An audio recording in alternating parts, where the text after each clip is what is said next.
श्रोता भी कैसे होते हैं। एक प्रवर श्रेणी है श्रोताओं की, एक अवर श्रेणी है। प्रवर माने उत्तम श्रेणी और एक अधम श्रेणी है। अच्छा एक बात बताओ, आप लोग उत्तम श्रेणी में बैठना चाहते हैं कि अधम श्रेणी में? बोलो।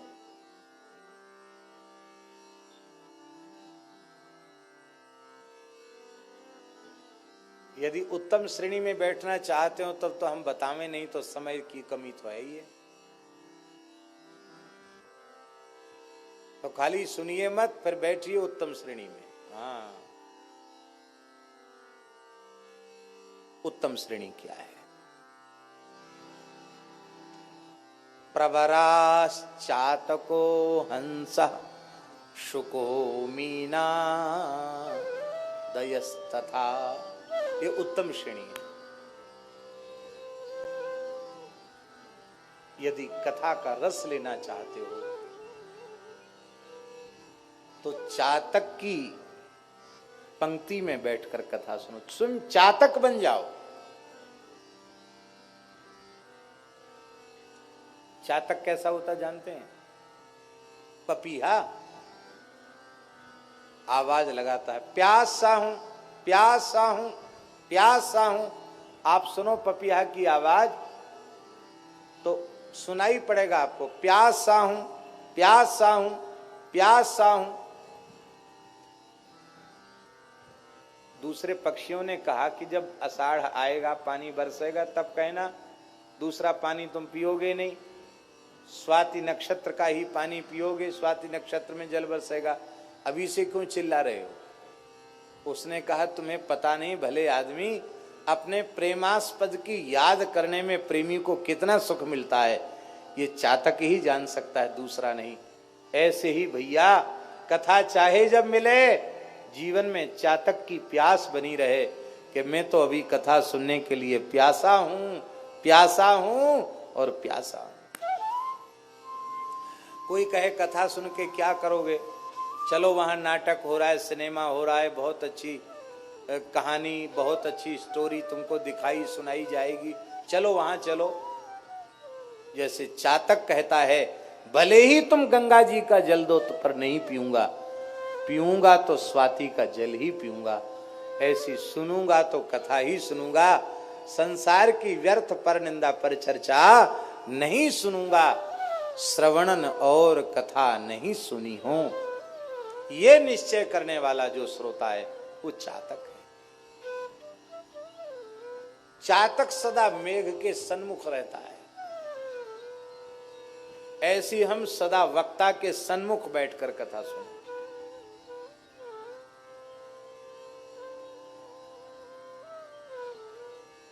आज शास्त्र की आज्ञा है महाराज जी, वक्ता के बगल में बैठने का निषेध है, पीछे बैठने का भी निषेध है। हरिवंश पुराण आदि उठाकर देखो तो उसमें नियम है, श्रोता के नियम क्या, वक्ता के नियम क्या। सन्मुख बैठकर सुनने की आज्ञा है शास्त्र की। क्यों? सन्मुख सुनकर जो सुख मिलता है वो दाएं बाएं बैठकर सुनने से नहीं मिलता है। सामने बैठकर सुनने से बहुत सुख मिलता है। और कई बार ऐसा होता है कि जैसे कोई विशिष्ट महापुरुष बैठे हैं बगल में, तब उनकी ओर वो भी ऐसे मुड़ मुड़ के देखते हैं, वो भी मुख देखना चाहते क्या कथा कह रहे हैं, वो भी मुड़ के देखते हैं, और फिर वक्ता भी ऐसे देखता है। तो माइक तो इधर है और मुंह इधर है, तो एक को सुना रहे हैं, बाकी लोग सुन नहीं पाते हैं। इसलिए प्राचीन परंपरा है, वक्ता के बगल में कोई नहीं, वक्ता के पीछे कोई नहीं, वक्ता के सन्मुख सब बैठे, क्योंकि ये चातक की श्रेणी है। चातक दाएं बाएं पीछे नहीं, चातक सदा स्वाति जल के सन्मुख मुंह खोलकर बैठता है। प्रवराश्चातको हंसः, दूसरी उत्तम श्रेणी है हंस की। हंस के सामने आप दूध रख दो, पानी पानी छोड़ देगा, दूध दूध पी जाएगा। दूध में पानी मिलाकर रखो, भगवान ने उसकी चोंच में ऐसी कोई विशेषता दी है कि चोंच डुबाते ही पानी अलग और दूध अलग, दूध दूध पी जाएगा, पानी छोड़ देगा। कथा में कई बार समझाने के लिए उदाहरण और दृष्टांत भी आ जाते हैं। कई बार लोक में व्याप्त कुरीतियों का निर्मूल भी वक्ता का कर्तव्य होता है, तो वो कोई लौकिक बात भी कई बार कहता है। तो जब वह कथा सुनने के बाद अपने आसन पर पहुंचे तो नीर छीर के समान विवेक कर ले। ये बात केवल समझाने के लिए कही गई है, धारण करने के लिए। धारण करने के लिए क्या है? बोले उमा कहूं बे अनुभव अपना, सतहरि भजन जगत सब सपना। ये है नीर छीर का विवेक। सतहरि भजन जगत सब सपना, इसलिए अब प्रभु कृपा करहु यही भांति, सब तज भजन करो दिन राती। ये है हंस की श्रेणी में बैठकर कथा सुनना। शुक जानते हैं ना, तोता, सामने तोता है। कई कई लोगों में परंपरा है कि कथा में तोता को रखते हैं, फिर उसको सुनाते हैं, बाद में उड़ा देते हैं। अच्छी बात है, लेकिन हमारे विचार से कि पहले उस स्वतंत्र पक्षी को बंधन में डालना, यही बहुत उत्तम पक्ष नहीं है, बहुत अच्छी बात नहीं है। किसी भी प्राणी को कैद करके उसकी स्वतंत्रता में बाधा पैदा करना, ये बहुत अच्छा पक्ष नहीं है। पर चलो, कोई पहले से पिंजड़े में बंद है तो उसको मुक्त कर देना, ये तो ठीक है, कोई इसमें कोई खराबी नहीं है। तो तोते का एक बड़ा गुण होता है, ये तोता सीखे पढ़े होते हैं, रट लेते हैं और दूसरे को सुना देते हैं। ऐसे ऐसे तोतों की बात हमने सुनी है कि जो आपके घर में कोई रिश्तेदार आया 2-3 साल पहले,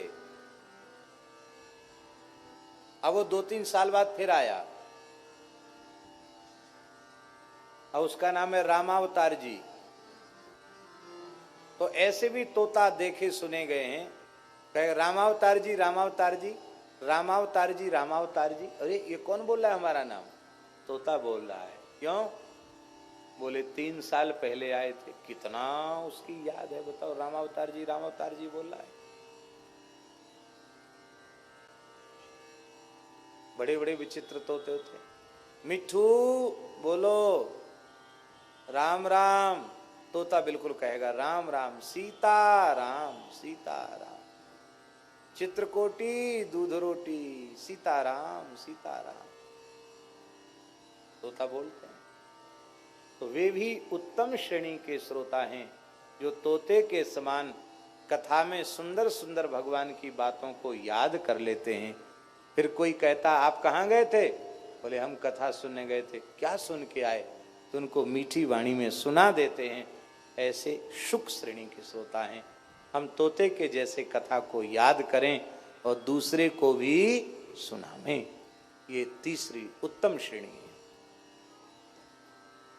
प्रवराश्चातको हंसः शुको, चातक हंस सुक, और चौथी है मीन। मीन माने मछली।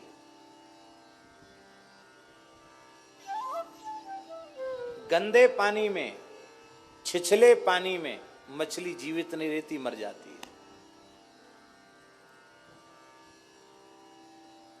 हमारे यमुना जी में जब पानी बहुत ज्यादा कम हो जाता तो देखा होगा कई बार मछलियां मर जाती।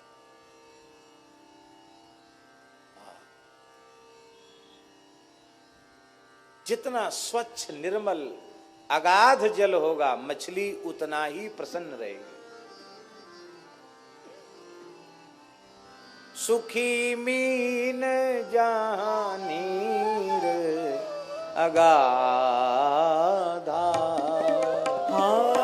सुखी मीन जहाँ नीर अगाधा, जिम हरि शरण न एकहु बाधा, जिमि हरि शरण न एकहु बाधा।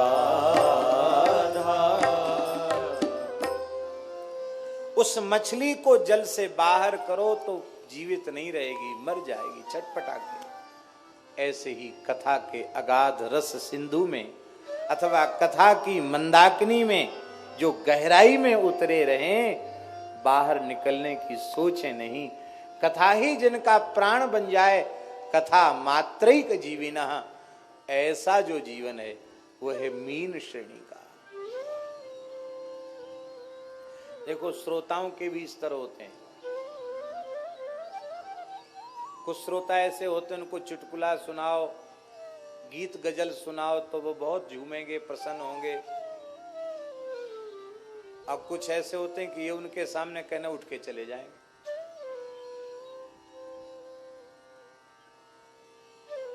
क्यों?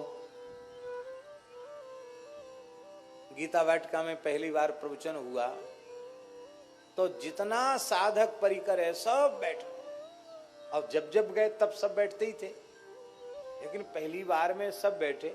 सबको बड़ा आश्चर्य हुआ। गीता वाटिका में तो उत्सव होते रहते, सबके सब, चाहे बंका जी हो, नारायण भैया जी हो, कमल जी हो, सब लोग, भगत जी हो, राम स्नेही, सब बैठे कथा में, सब कथा में बैठे।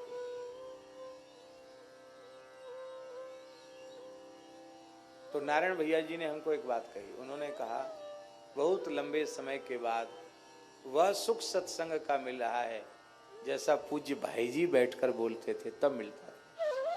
कहते हमारे यहाँ बड़े से बड़े पंडित भी आ जाएं तो भी लोग ये कथा सुनने नहीं जाते। क्यों? इन श्रोताओं का एक स्तर हो गया है, उस स्तर के अनुरूप बात सुनने को मिलेगी तो आएंगे, और नहीं तो आम जनता भले ही आए, साधक नहीं आएंगे।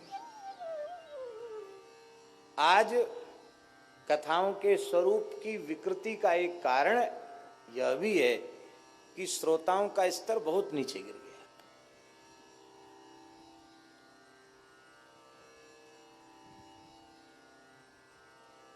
भीड़ जुटानी है तो कुछ न कुछ नाटक करना पड़ेगा। और पूज्य स्वामी श्री विष्णु आश्रम जी महाराज, शुकतीर्थ वाले महाराज जी कहते थे, हमसे बोले स्वामी जी एक बात कहें। उनके आ गया। बोले साग भाजी की मंडी मत बनाना, भागवत जी की कथा को जौहरी की दुकान बनाकर रखना। हमने कहा महाराज जी आशय? बोले इसका आशय यही है कि साग भाजी की मंडी में भीड़ बहुत होती है और जौहरी की दुकान पर सबसे कम भीड़ होती है, और एक दो ग्राहक भी आ गए तो उसका काम बन गया। ऐसी बोले ये भागवत जी की कथा सब्जी मंडी नहीं है, जौहरी की दुकान है, एक दो अधिकारी श्रोता। इसलिए हम देखते हैं कि वृंदावन में, ब्रज में जब कभी कथाएं होती तो इतने संत उपस्थित होते हैं। वो क्या है? वो सब उत्तमोत्तम अधिकारी हैं कथा श्रवण के।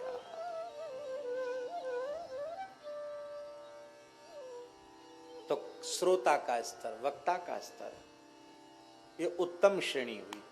अब अधम को भी बता दें। अधम आप लोग हैं इसलिए नहीं बता रहे हैं, अधम श्रेणी इसलिए बता रहे हैं कि कहीं धोखे से अधम श्रेणी में जाके न बैठ जाओ, और कहीं बैठ जाओगे तो फिर तो रंग में भंग तो हो ही जाएगा। कथा सुनने आओगे अपराध और लगेगा, लाभ कुछ होगा नहीं, हानि हो जाएगी।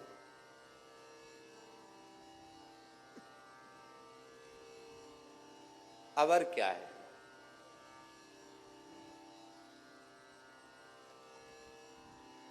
अवराह ब्रक भूरुंड, चार अवर हैं, नीच श्रेणियां हैं। पहली श्रेणी है ब्रक, ब्रक माने भेड़िया। कथा में कभी भेड़िया बन के मत आओ। भेड़िया देखा है जंगल में? भेड़िया जब आवाज लगाता है जंगल में तो जो सात्विक प्रकृति के प्राणी होते वो भाग जाते, जहां तक उसकी आवाज आती सब भाग जाते। ऐसे ही कथा में भेड़िया वो हैं जो समय से नहीं आते, आएंगे आगे पीछे जब उनको फुर्सत होगी तब, और श्रोताओं को लांघते हुए, कूदते फांदते हुए किसी को भी ठूंसा मार के बैठ जाए।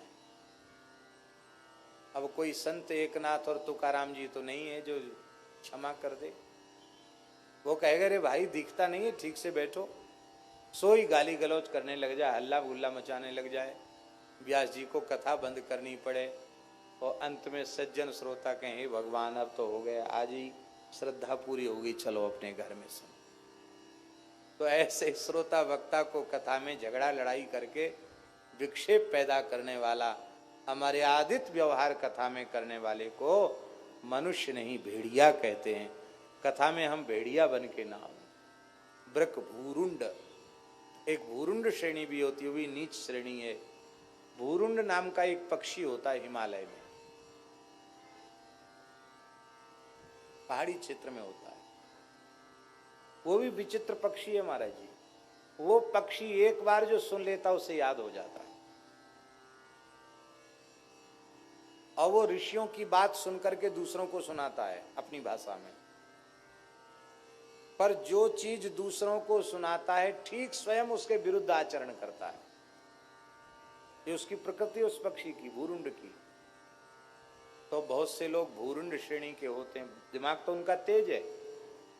कथा तो पूरी सत्यवादी हरिश्चंद्र की 3 घंटा में कथा सुनाई मार्कंडेय पुराण के अनुसार, तो कथा तो वो पूरी कंठस्थ कर लेंगे और घर में जाकर सबको कहेंगे खबरदार कान खोल के सुन लो, आज व्यास जी ने हरिश्चंद्र जी की कथा सुनाई है 3 घंटा में, ऐसी ऐसी पूरी कथा सुनावे और कहे खबरदार अब झूठ बोले तो। सदा मनवाणी क्रिया से सत्य का आचरण करना, देखो सत्य कितनी ऊंची चीज है। दूसरों को तो डांट डपट के सत्य भाषण की प्रेरणा दे और स्वयं 99.99% झूठ बोले, ऐसे श्रोता को भूरुंड श्रोणी कहते। बहुत से लोग होते हैं दूसरों को उनका पर उपदेश कुशल बहुतेरे, दूसरों को बताने के लिए उनका व्याख्यान है, अपने आचरण के लिए नहीं। कुछ झूठ बोलते हैं, दूसरों से कहेंगे अस्तेर और स्वयं चोरी कर लेंगे, दूसरों से कहेंगे अपरिग्रह और स्वयं महाराज फटा चीथड़ा भी नहीं छोड़ेंगे। तो ऐसे लोग जो है उनको भूरुंड कहा जाता है। वृक भूरुंड है। और तीसरे हैं वृष। वृष माने बैल। यहां बैल निंदा अर्थ में नहीं है, बैल तो धर्म का प्रतीक है। यहां वृषभ का अर्थ है, इस अंश में यह दृष्टांत दिया गया कि बैल को पेट भरने से काम, खली भूसी रूखा सूखा जो रख दो खा के पेट भर लेगा। ऐसे ही जो श्रोता कथा में रसानुभूति नहीं करते, उनको चाहे जो सुनाओ, समय पास करना उन्हें अपना, घर में पास होता नहीं, झगड़ा लड़ाई ज्यादा होता है। तो चलो मंडप में बढ़िया पंखा लगे हैं, हवा है, लाइट जल रही है, अच्छा है, वहीं चलो। तो ऐसे जो लोग हैं वो क्या कहते हैं उनको, वृष, जो कथा में न हंसे न मुस्कुरावे न रोवे, कुछ नहीं, कोई असर ही नहीं कथा का उनके ऊपर, मुंह बनाए बैठे। बहुत से लोगों का तो मुंह ही ऐसे होता कि लगता कि पता नहीं कितने नाराज हैं। वो नाराज नहीं होते, सहज ही चितवत मनहु रिसोते, लगता है इनमें रिस भरी हुई है। तो ऐसे जो लोग हैं जो कथा में रसानुभूति नहीं कर पाते, आह्लादित नहीं होते, वो वृष श्रेणी के हैं। और एक श्रोता होते हैं उष्ट्र। उष्ट्र माने ऊंट की श्रेणी के। ऊंट की श्रेणी के श्रोता वे भी निम्न श्रेणी के श्रोता हैं। वो क्या है, इधर तो लोग ऊंट कम पालते हैं ना, ऊंट इधर भी पालते हैं, कम पालते हैं। राजस्थान में तो ऊंट बहुत पालते हैं, क्योंकि ऊंट ही वहां कामयाब है। तो स्वामी जी ऊंट की प्रकृति होती है, उसको मीठी पत्ती प्रिय नहीं लगती, उसको नीम की पत्ती बड़ी प्रिय लगेगी। कड़वी कसेली ऐसी जो पत्तियां हैं वो उसको बहुत प्रिय लगती। बबूल की पत्ती कसेली वो प्रिय लगेगी, नीम की पत्ती कड़वी वो प्रिय लगेगी। वो बट का पत्ता नहीं खाएगा, पीपल का पत्ता नहीं खाएगा ऊंट, यही कड़वी कसेली चीज खाएगा। ऐसी बहुत से श्रोता होते हैं, वो कहते वाह महाराज जी ने खूब कथा सुनाई, कंस की कथा हमको बहुत अच्छी लगी। देखो अपनी बहन के 6 भाई 6 पुत्रों को मार दिया, और कैसा वीर था। बहुत अच्छी लगी कंस की बात हमको। वाह क्या कहना, रावण का आदर्श, आहा क्या कहना। आखिर विद्वान था, वीर था, क्या बढ़िया। वाह रावण की कथा बहुत अच्छी लगी। अरे महाराज आपने बड़ी कृपा की कथा सुनाई। शकुनी ने तो हमारा मार्गदर्शन ही कर दिया है। जीवन में बोधे बाधे बन के नहीं रहना चाहिए, शकुनी से प्रेरणा लेनी चाहिए। वाह क्या भांजों का कितना हित किया मामा जी ने। तो ऐसे जो श्रोता होते हैं, जो भगवान से, भगवान के भक्तों के चरित्रों से प्रेरणा नहीं लेते, खलनायक जो चरित्र हैं उन्हीं से जो प्रेरणा लेते हैं, ऐसे ऐसे श्रोताओं को ऊंट कहा जाता। उनको बढ़िया मीठी चीज बढ़िया नहीं लगती, ऐसी ही कथाएं अच्छी लगती। श्री सीताराम प्रतिदिन सत्संग एवं दर्शन के लिए श्री महाराज जी के ऑफिशियल चैनल को जरूर सब्सक्राइब करें।